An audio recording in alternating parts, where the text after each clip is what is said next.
olha, alguns cenários estão sendo desenhados e ficando muito mais claros, principalmente durante esse último mês de março.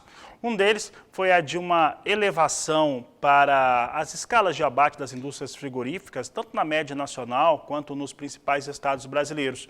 Um dos motivos que trouxe essa ocorrência é uma terminação maior de animais a pasto. Há uma disponibilidade melhor e esse fator é importante também para o pecuarista, uma vez que reduz aí os seus custos de produção. Também tivemos uma exportação no mês passado de carne bovina muito bom, um dos melhores meses da história. E temos agora um cenário de pressão, até por conta de ter mais animais disponíveis, alguma pressão negativa sobre os valores da arroba paga ao pecuarista, ao produtor rural brasileiro. Para falar a respeito destes assuntos, vou conversar agora com Maurício Nogueira, titular da Tenagro.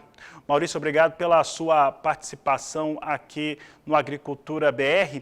Como que vocês aí na Tenagro, como é que vocês estão conseguindo enxergar esse momento da pecuária, já que era até esperado que se tivesse ali uma condição melhor de pastagem, uma oferta melhor de boi e, consequentemente, os preços deveriam tender a ceder. Com a sua avaliação, como é que vocês estão avaliando o momento? Boa tarde, seja bem-vindo.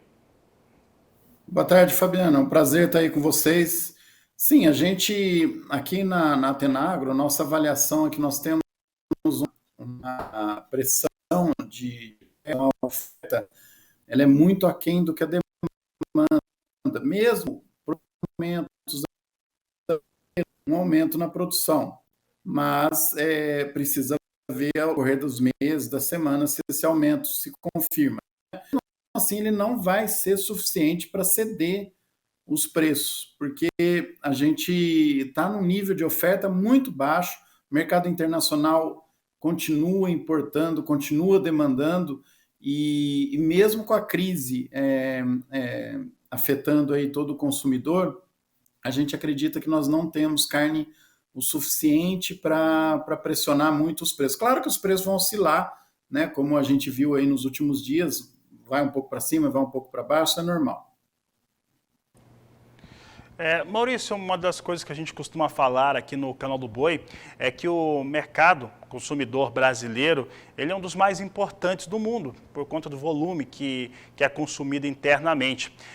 Esse mercado brasileiro hoje, ele está doméstico, ele está um pouco defasado, há uma perda também na capacidade de compra do cidadão brasileiro como um todo, né, na média nacional, o poder de compra é menor.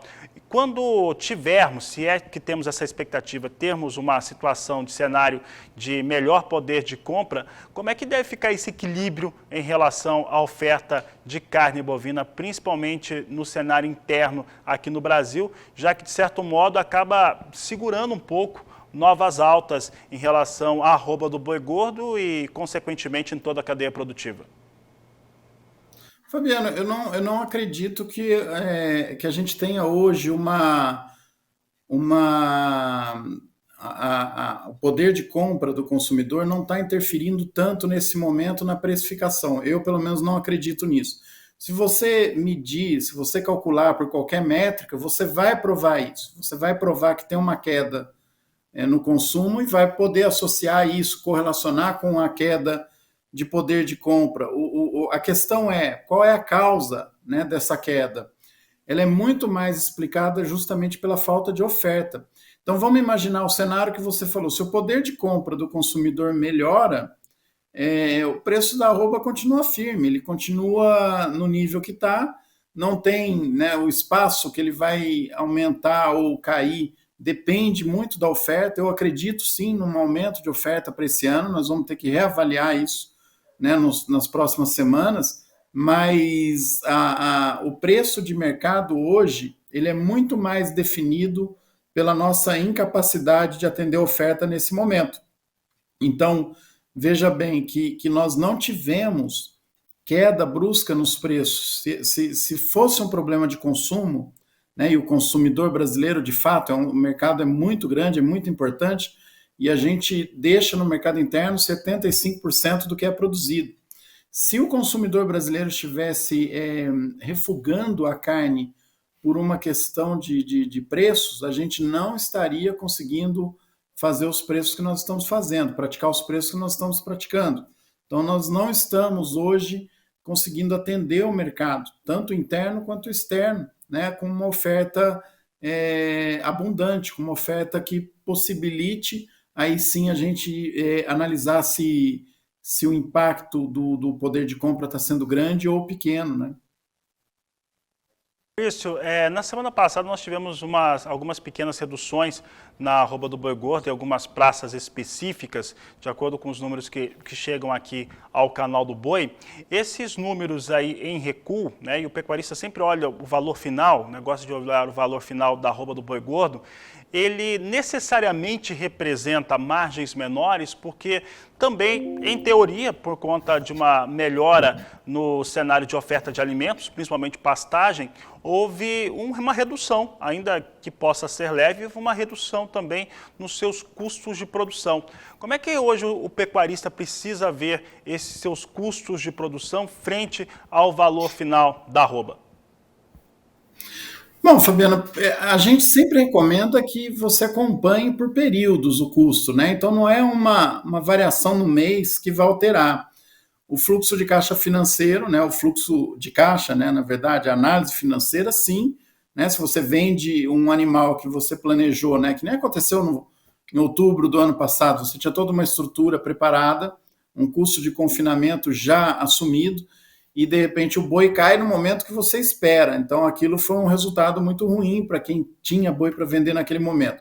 Então você tem que tomar cuidado com isso. Agora, lembra que essas oscilações, como a da última semana, elas ocorrem, é normal. Né? Então nós estamos aí no final de período de chuva, nós tivemos clima castigando várias regiões, você tem as estratégias das fazendas, tem a queda do dólar, que a gente tem que também ficar atento, porque o fôlego do frigorífico exportador para comprar e mandar lá para fora também tende a ser impactado com a queda do dólar, né? Ele tem que transformar isso em real no mercado interno para poder precificar o boi. Então nós temos diversas variáveis que influenciam o mercado, ora para baixo, ora para cima. O que o produtor tem que fazer é acompanhar por períodos. Então o ideal que a gente sempre recomenda é você ter um balanço. Né? Claro, o balanço do mês, importantíssimo para o fluxo de caixa, mas ter o balanço dos últimos 12 meses, né? O que foi aí de abril a março, né? De abril de 2021 a março de 2022, comparado com o mesmo período anterior, né? Então aí sim a gente começa a avaliar melhor. Eu não acredito que nesse momento a gente possa falar de algum impacto no resultado das fazendas. Nós estamos projetando aqui uma redução nas margens, mas depende da atividade. Algumas atividades ela vai melhorar. Por exemplo, confinamento, a tendência é que o resultado desse ano seja bem melhor do que do ano passado. Mas, claro, a gente tem que ir monitorando o que acontece. Né? E lembra que confinamento, você tem uma dependência muito maior dos itens que mais subiram o custo de produção, que é o caso dos alimentos. Né? Principalmente energia, aí, que é indexado em mercado de milho. Em relação, você falou de confinamento, Maurício, e alguns telespectadores comentavam a respeito do milho, né? Agora há pouco, inclusive, eu trazia preços no mercado futuro, no mercado físico, eles vêm com uma tendência de queda, o que é esperado, até porque o Brasil plantou, né, semeou boa parte da sua segunda safra dentro da janela ideal e a expectativa é boa por enquanto, até porque tem chovido nessas áreas produtoras. Claro que tem muita coisa para acontecer durante a segunda safra, mas o dólar baixo também tira a competitividade do milho brasileiro para exportação. Isso é um cenário, um sinal de que, claro que tem o custo do boi, tem o custo da energia, tem outros custos que vão formar um confinamento, mas esse é um cenário no qual pode trazer um favorecimento para confinamento em 2022?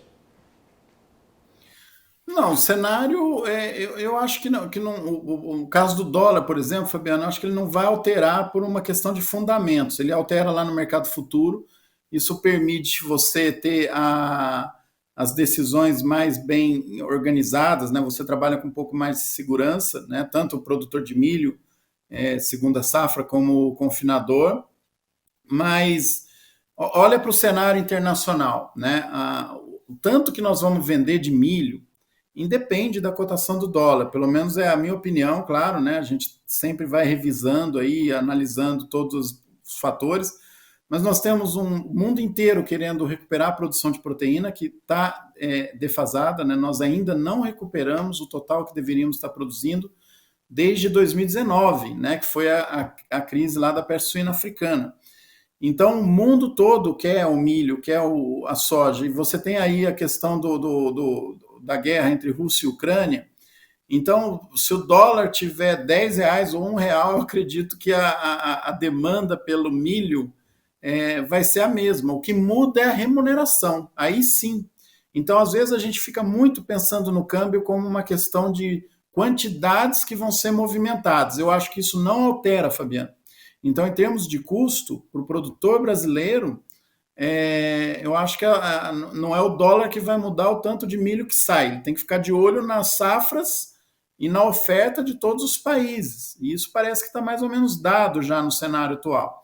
Então, na questão do câmbio, ele vai afetar muito mais a remuneração, o preço que a gente tem, e não o volume.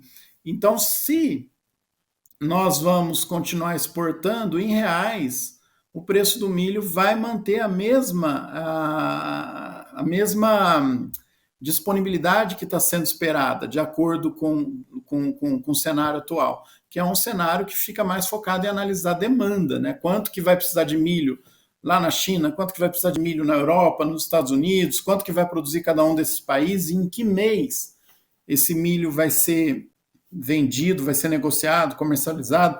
Então, essa que é a grande informação que a gente tem que acompanhar, e hoje nós temos boas infraestruturas para informar isso aí, tanto nas empresas privadas, né, como na Conab. A Conab tem liberado relatórios bem interessantes sobre o movimento aí das safras de milho.